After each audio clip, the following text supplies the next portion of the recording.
Vamos continuar aqui. Vamos lá. Então, na primeira parte da nossa aula de fosforilação, nós estudamos os 4 complexos proteicos que transferem os elétrons, que permitem a passagem dos elétrons do NAD e do FAD. Nós estudamos, de uma forma geral, todo o processo.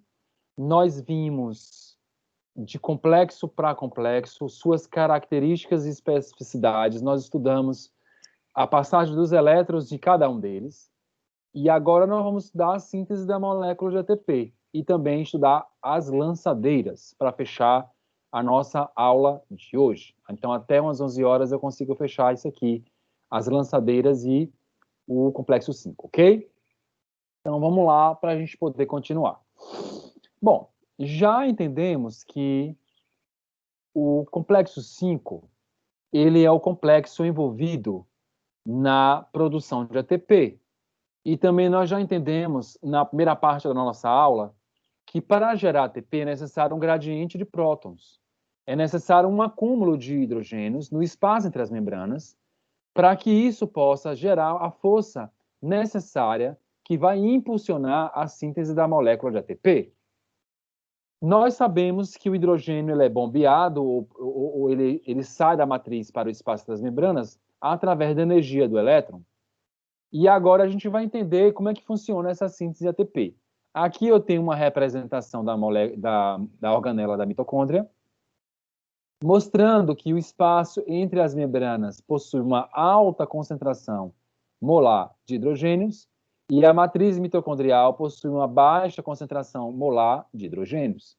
Isso acontece por conta da passagem dos elétrons, e eles vão passando do complexo 1 até o complexo 4, permitindo, assim, dessa maneira, com que ocorra o acúmulo de prótons. Esse acúmulo de prótons gera um gradiente de concentração e gera também uma força que nós chamamos de força protomotriz, que é a força que vai impulsionar o complexo 5 a produzir as moléculas de ATP. E é exatamente isso agora que nós vamos ver. Nós vamos ver como o complexo 5 ele vai ser responsável em gerar essas moléculas de ATP, ok? Vamos lá, vamos ver como é que funciona esse passo aqui. Para nós entendermos a síntese de ATP, vamos precisar entender a estrutura do complexo 5, também conhecido como ATP sintase ou ATP sintetase, ok? Se você olhar, o pessoal da bioquímica divide o complexo 5 em unidade F0 e unidade F1. A unidade F0 do complexo 5 é a unidade que está presa à parte da crista mitocondrial, tá? E ela é formada pelo anel C, que é este em azul, e a proteína A. De novo, o complexo 5, que é chamado de ATP sintase ou ATP sintetase, ele tem 2 subunidades, a F0 e a F1. A F0 ela está presa às cristas mitocondriais e ela é formada pelo anel C e essa proteína é chamada de subunidade A. A parte F1 ela vai ter principalmente as proteínas beta e alfa, ok? Vai ter principalmente as proteínas beta e as proteínas alfas intercaladas, e vai ter também uma proteína epsilon, que é essa preta que vocês estão vendo aqui, que conecta a unidade F0 com a unidade F1. É muito importante a gente entender a estrutura, porque depois eu vou mostrar como ocorre a produção do ATP, e aí a gente precisa entender onde o ATP é produzido e de que maneira ele é gerado, ok? Então, nós temos a unidade F0, que é formada pelo anel C e a subunidade A, conectado à unidade F1 pela proteína epsilon, que é essa aqui em preto, né? Que é formado, a unidade F1, além da proteína epsilon, é formado pelas proteínas alfa e beta. Professor, onde o ATP ele é gerado? O ATP ele é gerado pela proteína beta. Agora, a proteína alfa está aqui de uma forma, acredita-se que a proteína alfa tem a função de dar suporte à proteína beta. Mas é na proteína beta que ocorre a síntese da molécula de ATP. Então, agora nós vamos entender como é que funciona a síntese do ATP. Depois que a gente já entendeu a estrutura, vamos entender como é que funciona. Ah, outra coisa importante, que eu vou ter que precisar para poder falar no próximo passo aqui. Vocês estão vendo que essa subunidade A, ela tem dois canalículos, um canalículozinho aqui e outro aqui. Esse canalículozinho aqui, que tá até com uma corzinha mais clara, ó, dentro da proteína que ela é roxa, é onde o hidrogênio passa. É por aqui que o hidrogênio passa, e à medida que cada hidrogênio passa, vai dando energia para que o complexo possa produzir a molécula de ATP. É o que a gente vai ver agora. Vamos lá para a gente poder entender. Olha aqui comigo. Aqui eu tenho a ATP sintase. Essa parte daqui, ó, é a parte que faz a unificação com a unidade F0. E essa parte aqui de baixo, que vocês estão vendo no sentido frontal, é a parte de baixo que faz parte, sendo um pouco redundante, da subunidade F1. Isso que está em branco é a proteína alfa, onde não ocorre a produção do ATP. E isso que está em colorido aqui do lado, parecendo umas rosetinhas, umas pétalas coloridas do lado, ó, é a proteína beta, aonde ocorre a síntese ATP. Eu expliquei para vocês que a subunidade A da unidade F0 é onde ocorre a entrada do hidrogênio. Vocês estão vendo aqui? O hidrogênio entra, tá vendo? E sai. Ele entra por aqui e sai por aqui, alcançando a matriz mitocondrial, porque ele vai sair do espaço entre as membranas para a matriz mitocondrial. E à medida que o hidrogênio entra, você vai tendo giro, vai girando a unidade C. O hidrogênio entrou, ele gira, ó, no sentido anti-horário, tá vendo? Gira no sentido anti-horário, tá? Não, no sentido horário, desculpa, no sentido horário, gira no sentido horário. Entrou o hidrogênio, girou. Entrou o hidrogênio, girou. Entrou o hidrogênio, girou. Lembrando da primeira parte da nossa aula, que são necessários 3 hidrogênios para que ocorra o giro 3 vezes. Bom, se vocês observarem aqui embaixo, eu vou ter as proteínas beta. E ela está aqui, vocês estão vendo que tem umas letras, ó, O, L e T. Essas letras significam os estágios que a proteína beta passa, porque à medida que o hidrogênio entra aqui em cima, aqui embaixo gira. Deixa eu botar aqui na figura para a gente poder entender. Então, à medida que o hidrogênio entra aqui, ó, à medida que o hidrogênio entra aqui, essa parte de baixo ele vai girar. E quando isso de cima gira, fazendo com que essa parte de baixo gire junto, as proteínas betas, elas vão, como é que se diz? Modificando a sua forma. E aí eles estabeleceram, ó, essas letras O, L e T para designar os estágios na qual a proteína vai mudando. De novo, à medida que os hidrogênios vão entrando, de novo aqui, a unidade F0, que é formada pelo anel C e a subunidade A, vai girando. E isso gira fazendo com que a unidade F1 gire junto. Ao girar isso aqui embaixo junto com o anel C, a proteína beta, que é essa aqui amarela, ó, ela vai modificando a sua forma. E foi isso que eles colocaram aqui, ó. Modifica do estágio O para o estágio L, tá? Do estágio L para o estágio T.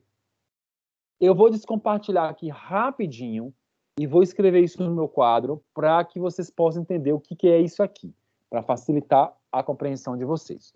Me dá só um minutinho aqui enquanto eu vou compartilhar lá o meu quadro do PowerPoint aqui, para que a gente possa escrever mais algumas coisas para facilitar a nossa vida aqui, ok?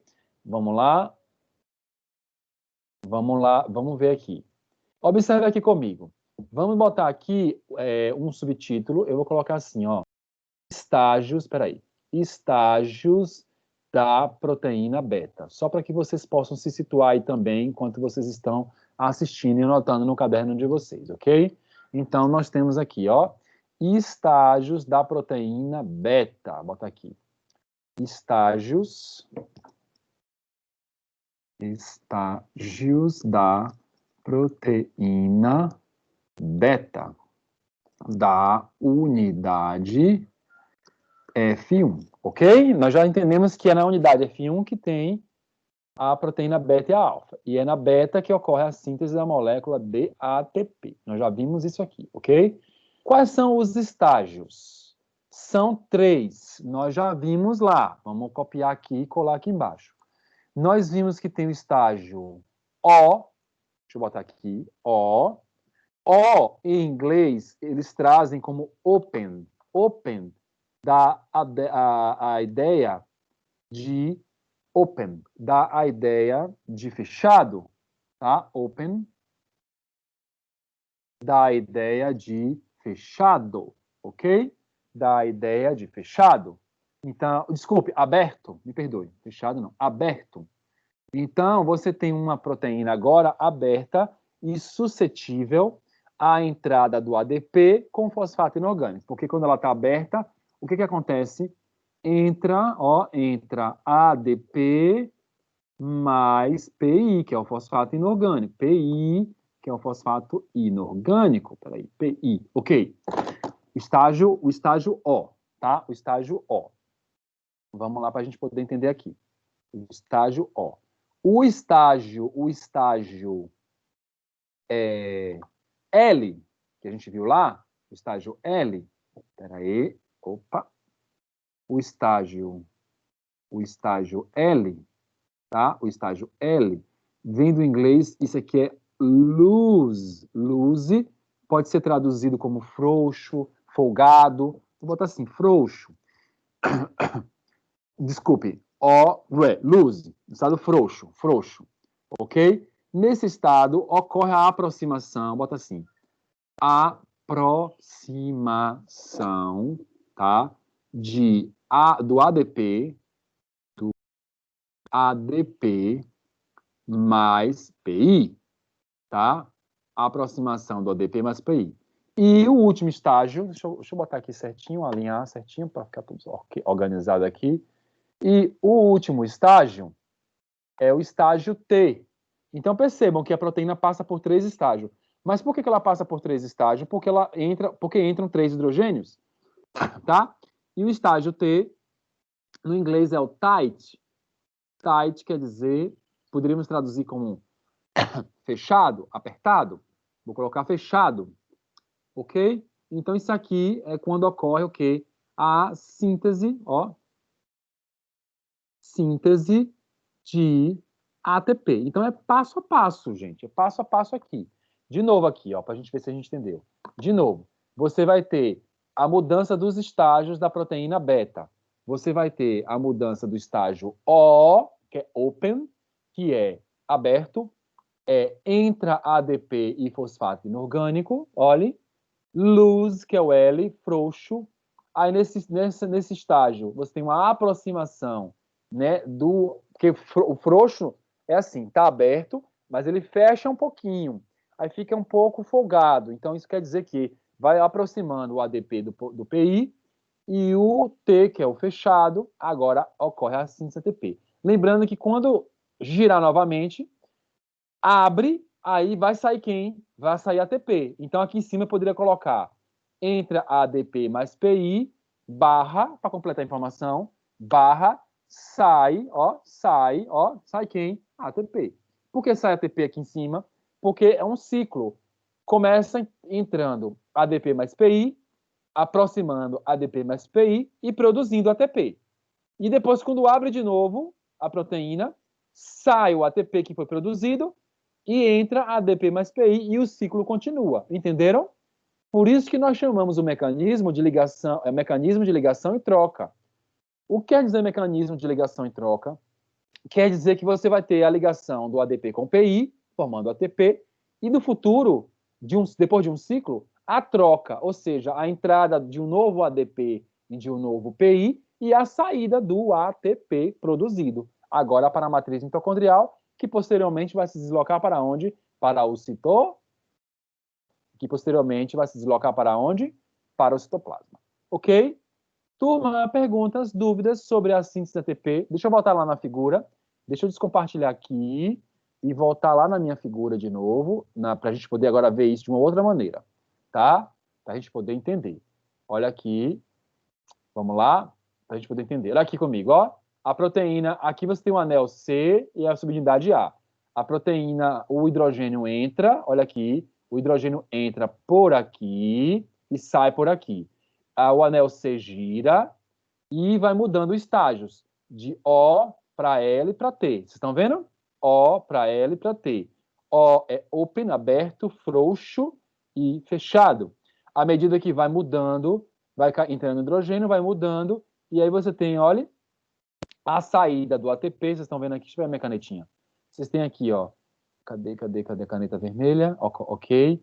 Vocês vão ter aqui, ó, a saída do ATP e a entrada, ó, tá vendo? Do ADP e do fosfato inorgânico. A saída do ATP e a entrada do ADP e fosfato inorgânico. Por isso que nós chamamos o mecanismo de ligação e troca. Por isso que nós chamamos o mecanismo de ligação e troca. Ok, turma? Perguntas, dúvidas nesse ponto aqui? Perguntas, dúvidas? Perguntas, dúvidas, questionamentos, complementações, perguntas, dúvidas? Posso prosseguir? Posso prosseguir aqui nas lançadeiras agora para a gente fechar? Posso prosseguir, sim ou não? Perguntas? Perguntas, dúvidas? Posso prosseguir. Então, vamos lá. Bom, já entendemos todo o processo de fosforilação oxidativa, tá? Vimos em detalhes todos os passos. Agora a pergunta é o seguinte. Vocês deixa eu fazer aqui, me perdoe. Tem a contabilidade. Tem a contabilidade antes de a gente entrar nas lançadeiras. Vamos lá. Contabilidade para a gente ver... Me perdoe, eu tinha esquecido isso aqui. Vamos passar para a contabilidade para a gente poder ver quanto de ATP que uma molécula de glicose pode gerar. Nós vamos estudar agora, ver quanto que uma molécula de glicose gera por ATP, ok? Vamos lá? Então, aqui, ó. Lá na via glicolítica, nós tivemos 2 ATPs de lucro. Lembra que produziam 4 na fase de pagamento, só que nós tínhamos 2 de lucro, vocês lembram disso? E, além disso, nós tínhamos a síntese de 2 NADH. Lembra que nós fizemos uma tabela e eu mostrei que cada NADH gera quantos ATPs? 2,5. Fiz uma tabela com vocês e mostrei que cada NADH gera 2,5. Então, no total, nós temos quantos ATPs? 5. São 2 NADHs, 5 ATPs. Na transformação do piruvato em acetil-CoA, que nós vimos na aula de 15 dias atrás, antes da prova, né, nós vimos que também gerou, como eram 2 moléculas de piruvato, nós geramos 2 NADHs. Também vai representar 5 ATPs, porque nós já estudamos e vimos que cada NADH gera 2,5 ATPs. Cada NADH gera 2,5 ATPs, ok? Bom, depois nós tivemos a produção de 2 moléculas de acetil-CoA, que deu partida ao ciclo. Dentro do ciclo de Krebs, nós produzimos 6 NADH, que correspondem a 15 ATPs, ó, só multiplicar 6 vezes 2,5, 2 moléculas de FADH2, cada molécula representa 1,5 ATP, gerando 3, e 2 moléculas de GTP. Lembrem que nós vimos que lá na quinta reação, você tem a síntese de na quarta reação tem a síntese de GTP. E nessa GTP, esse GTP foi uma consequência da quebra da ligação do enxofre, tá? Só que a energia de 2 GTPs é a mesma energia de 2 ATPs. Então a gente conta como se fosse ATP. Contando aqui a quantidade total, olha aqui comigo, olha aqui. 5 e 2, 7, com 5, 12, 12 e 15 dá 22, olhe. 22, não, peraí. 5 e 5, 10, 12, né? 10, 25, 27, 27, 30, eu fiz a conta errada ali. 30, 32. Então, qual a nossa conclusão? A conclusão é que cada molécula de glicose gera no total de 32 moléculas de ATP. Então, essa capacidade aqui é a capacidade máxima que a glicose pode fornecer. Então, a glicose ela pode fornecer uma capacidade máxima de 32 ATPs. Cada molécula de glicose gera 32 moléculas de ATPs, ok? Perguntas sobre a contabilidade ATP, dúvidas? Então, cada molécula de glicose, cada uma delas, vai gerar 32 moléculas de ATP. Lembrando que isso aí, esse valor, é a capacidade máxima. Isto quer dizer que pode se reduzir em alguma situação, que é o que a gente vai ver agora. Nós temos um total que a glicose poderia dar de 32 ATPs. Mas é claro que isso pode ser mexido, e a gente vai entender isto agora. Ó, observe aqui comigo um pouco mais. Percebam que esse passo aqui, até a produção do piruvato, olhe, ocorre no citoplasma, não é verdade? Daqui até aqui é o citoplasma. Agora, do piruvato ao ciclo de Krebs e fosforilação, vai ocorrer aonde? Na matriz mitocondrial e crista mitocondrial. Então, daqui para cá é citoplasma, tá? E daqui para aqui é mitocôndria. Aí eu pergunto para vocês, a gente acabou de estudar e vimos que cada NADH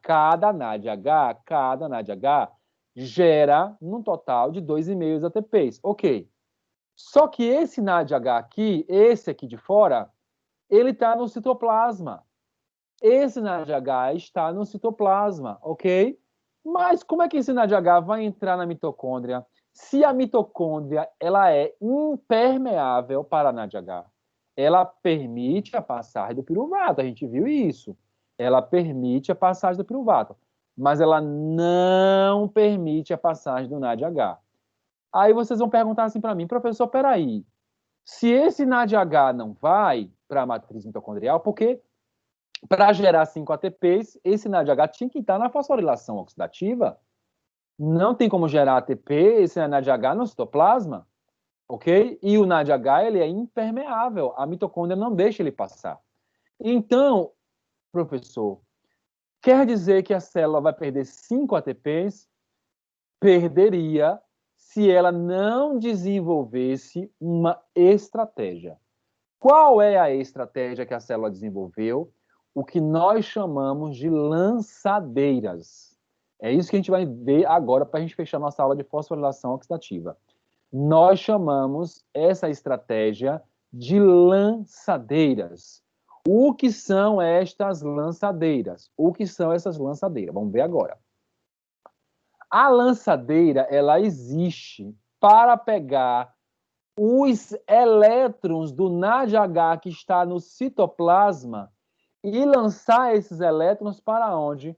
Para a matriz mitocondrial. De novo, aquele NADH do citoplasma, ele é impermeável para a mitocôndria. Ele não consegue atravessar as membranas da mitocôndria. Então, o que vai acontecer?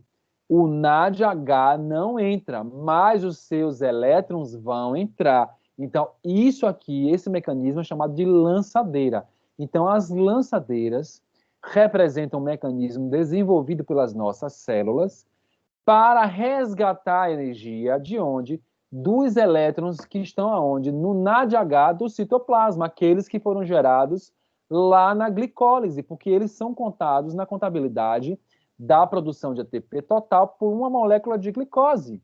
E então, as lançadeiras são mecanismos desenvolvidos pela célula para lançar o elétron, que estava onde esse elétron? Ele estava no NADH citoplasmático para a matriz mitocondrial. Ok? Tudo bem? Agora, nós temos dois tipos de lançadeira. Dois tipos. Uma lançadeira, ela é chamada de glicerol 3-fosfato. Eu vou explicar as duas para a gente fechar a nossa aula. E a outra lançadeira, ela é chamada de malato aspartato. Então, nós temos duas. Essa lançadeira do glicerol 3-fosfato é uma lançadeira exclusiva do músculo esquelético, tá ok? Eu vou explicar direitinho como funciona essa lançadeira.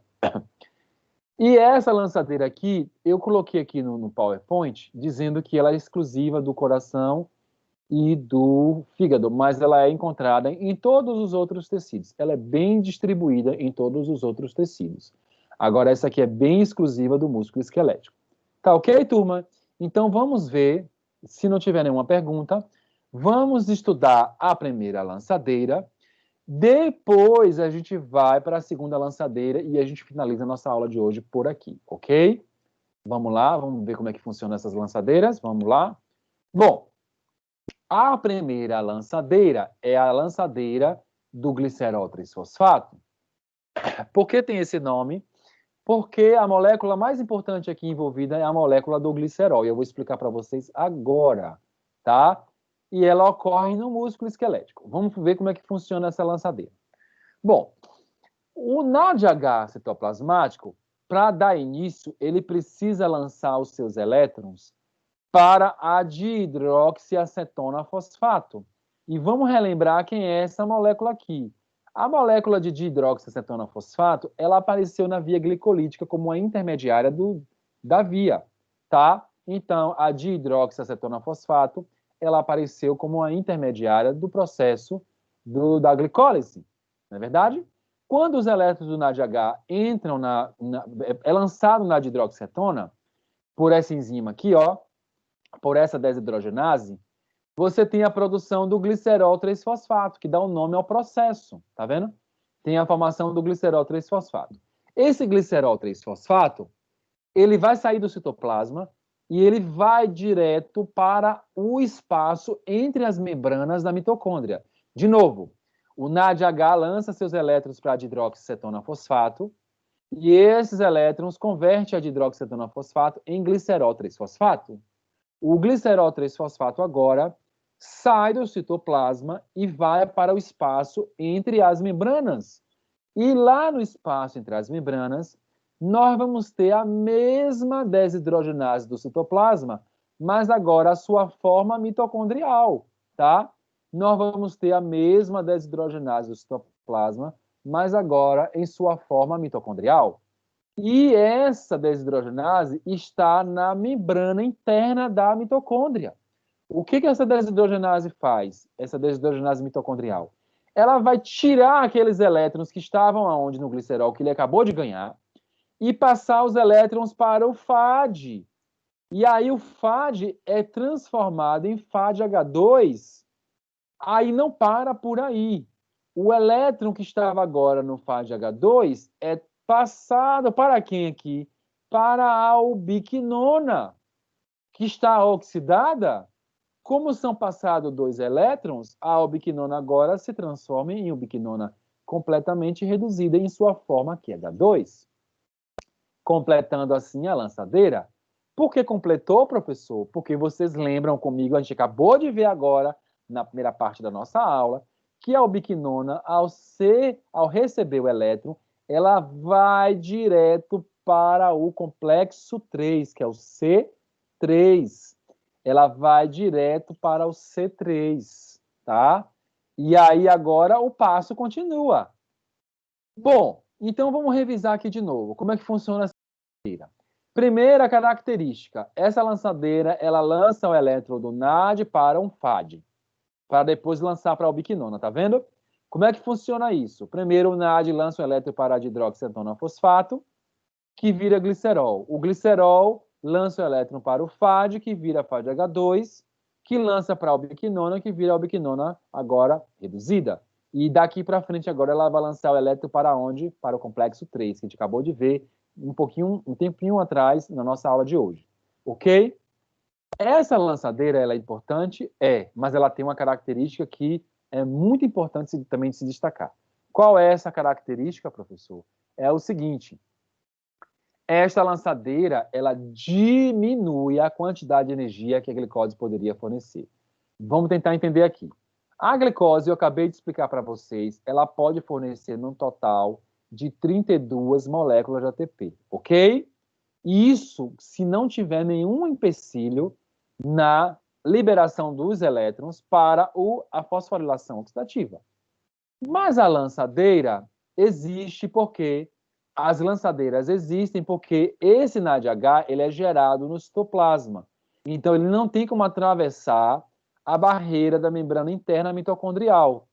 Então, percebam que ao lançar o elétron para a hidroxicetona e acontecer o passo todo, ela lança o elétron do NAD, o NAD lança o elétron dele para um FAD. E nós vimos que o FAD, ele não gera um total de 2,5 ATPs. Ele vai gerar um total de 1,5. Nós vimos que o NADH, o NAD, ele vai gerar 2,5, nós vimos isso, só que o FAD, ele gera 1,5. Bom, eu fiz aquela conta lá com vocês da quantidade de energia do ATP, mostrando que o ATP, ele, como é que se diz? No total, desculpe, que a glicose gera no total 32 ATPs. Mas isso acontece se não tiver uma redução de energia no passo. Mas se você observar, olha o que acontece aqui. O NAD lança o elétron por FAD. O NAD geraria 2,5. Só que o FAD gera 1,5. Então você tem a perda de quê? Você tem a perda de 1 ATP.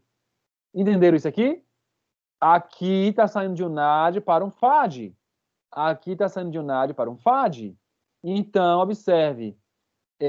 Esse NAD, o NAD gera 2,5 e o FAD gera 1,5, então você perde 1 ATP.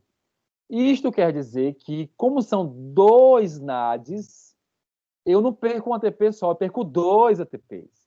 Então, quando o músculo esquelético usa esta lançadeira aqui, de novo, quando o músculo esquelético usa essa lançadeira, ele não vai produzir a capacidade máxima da glicose, que é 32. Ele vai gerar somente quanto aqui agora? Como perdeu 2, ele vai gerar 30. Então, essa lançadeira, ela tem essa característica, que é importante se entender. Qual é a característica, professor? Ela não vai permitir com que ocorra a produção máxima de ATP que a glicose poderia dar, que a produção máxima era de 32, ela não vai fazer isso com a molécula de glicose. Por quê? Porque o elétron sai de um NAD para um FAD. E isso leva a perda, para cada NAD, leva a perda de 1 ATP. O que isso quer dizer? Quer dizer que se eu usar 2 NADs, que se usam 2 NADs aqui são 2 NADs, eu não vou ter a perda de um só, eu vou ter a perda de 2 ATPs. Então, ao invés de produzir 32 ATPs, a molécula de glicose vai produzir quanto? 30. Então, essa é a desvantagem, de certa forma, que o músculo tem em fazer a lançadeira do glicerol 3-fosfato. Você vai ter uma perda de 2 ATPs para cada molécula de glicose usada para gerar ATP. Então, a molécula de glicose no músculo esquelético, ela não vai produzir a sua capacidade máxima, que é 32. Ela vai produzir no total de 30. Ok, turma? Perguntas, dúvidas, dúvidas sobre a lançadeira do glicerol 3-fosfato, perguntas, dúvidas, questionamentos, complementações, perguntas, dúvidas. Posso prosseguir para a última para a gente fechar aqui nossa aula de hoje? Posso prosseguir? Perguntas, dúvidas? Vamos prosseguir aqui. Vamos prosseguindo. Bom, a outra lançadeira, ela é chamada de malato aspartato e ela é encontrada em todos os tecidos, todos os outros, né? Eu botei fígado e coração, mas é todos os outros. O interessante aqui, que distingue essa e torna essa mais especial que a outra, é que o NAD, aquele NAD do citoplasma, ele não vai parar num FAD, ele vai parar num outro NAD. Então, essa é a diferença. Lá, vamos voltar lá para a gente poder ver. Lá, esse NAD, ele lançou, em outras palavras, depois do passo a passo, o NAD passou o elétron para o FAD. Então, teve a redução para cada NAD de um ATP. Aqui, não. Aqui, um NAD lança o elétron para o outro NAD. Então, a quantidade de energia, ela é o quê? Conservada. Então, a glicose, nessa situação aqui e nos outros órgãos, vai poder fornecer a sua capacidade máxima, que é no total de 32 ATPs. Vamos ver como funciona essa lançadeira para a gente fechar aqui a nossa aula de hoje. Olha, eu vou passar uma linha aqui no meio e eu vou querer que vocês se concentrem somente nesse passo aqui. Por que eu estou fazendo isso? Porque esse passo de cá envolve reações que faz parte do metabolismo de proteína e eu não quero, de aminoácidos, eu não quero entrar nesses detalhes aqui agora. Eu vou só entrar no detalhe da lançadeira, ok? Como é que funciona essa lançadeira? Nós temos canais, proteínas canais, que são antiportes. Aí já expliquei para vocês o que é um antiporte hoje. São proteínas que trocam uma molécula por outra. E essas proteínas antiportes, elas fazem com que você tenha um fluxo de moléculas que sai da mitocôndria para o espaço entre as membranas ou para o citoplasma. Por exemplo, aqui você tem duas proteínas. Uma que muda, que troca malato por alfa-cetoglutarato. Lembre que o alfa-cetoglutarato ele é o intermediário do ciclo de Krebs. E uma outra proteína que troca, olha aqui, aspartato por glutamato. Tanto o aspartato quanto o glutamato são aminoácidos, tá? Então percebam, ela é chamada de malato aspartato por isso, porque o malato entra de um lado e o aspartato sai do outro lado. Por isso que é chamada de lançadeira do malato aspartato, ok? Mas vamos concentrar no lado de cá. Olha, o alfa-cetoglutarato, ele sofre inicialmente uma reação de transaminação. Eu vou explicar isso com muito mais detalhes nas aulas de metabolismo de proteína. Reação de transaminação é a reação que troca grupos amino. O grupamento amino do aspartato passa para o alfa-cetoglutarato e ele é transformado em oxaloacetato, tá ok? Ele é transformado em oxaloacetato, tá ok? Então você tem trocas de grupos amino aqui, uma reação que troca, e você tem a produção do alfa-cetoglutarato. Ou desculpe, do oxaloacetato, ok? O oxaloacetato gerado aqui no citoplasma, ele não consegue atravessar a barreira da mitocôndria, a barreira da membrana interna da mitocôndria. Então ele recebe elétrons de quem? Olha aqui, do NADH do citoplasma, aquele NADH gerado na glicólise. Ele recebe os elétrons do NADH do citoplasma, aquele gerado aonde? Na glicólise. Virando quem? Malato. Virando malato. É a mesma desidrogenase da mitocôndria que a gente viu lá no ciclo de Krebs. A mesma desidrogenase da mitocôndria. Então, você tem o alfa-cetoglutarato virando oxaloacetato, que recebe os elétrons do NADH citoplasmático e vira malato. Agora, o malato, ele consegue atravessar pelo canal, tá vendo? Ó, para a mitocôndria.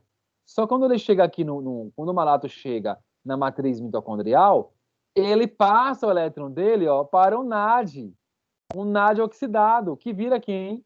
NAD reduzido, e ele volta a ser quem? Oxaloacetato. Então, se você olhar esse passo, você vai entender o seguinte: o malato, ele é uma via de transporte desses elétrons. O malato é uma via de transporte desses elétrons. Olha aqui comigo. E aí você tem a passagem do elétron que estava anteriormente no NADH do citoplasma para o NADH mitocondrial, e isso aqui agora vai parar onde? Ele vai direto para o complexo 1 da fosforilação oxidativa. Ora, o que isso quer dizer? Isso quer dizer que a energia vai ser conservada, porque se sai de um NAD para o NAD citoplasmático para o NAD mitocondrial, você vai ter energia conservada. Por quê? Porque agora esse NAD mitocondrial ele vai para o complexo 1. E indo para o complexo 1, você vai ter agora o fluxo de elétrons passando corretamente e conservando a quantidade de 2,5 ATPs para cada NAD. Então, essa lançadeira é uma lançadeira importante porque ela conserva a quantidade de energia, ou seja, a capacidade máxima que a glicose pode fornecer, ela conserva a sua capacidade máxima, ok? Então, essa é a principal diferença. Então, se eu perguntar assim, qual a principal diferença entre uma lançadeira e outra? A principal diferença é a conservação de energia. Uma lançadeira, é claro que os mecanismos são diferentes, mas em termos energéticos, uma lançadeira você tem a perda de 2 ATPs, e a outra lançadeira você vai ter a conservação de energia, porque o elétron do NAD do citoplasma vai passar para o NAD aonde? Mitocondrial, conservando assim a energia para que isso possa manter a produção total de 32 ATPs para a molécula de glicose. Ok, turma? Ok. Perguntas? Dúvidas? Perguntas? Dúvidas? Questionamentos? Complementações? Vou parar aqui a minha gravação, tá? Vamos encerrar aqui, depois eu passo o link para vocês da gravação de hoje.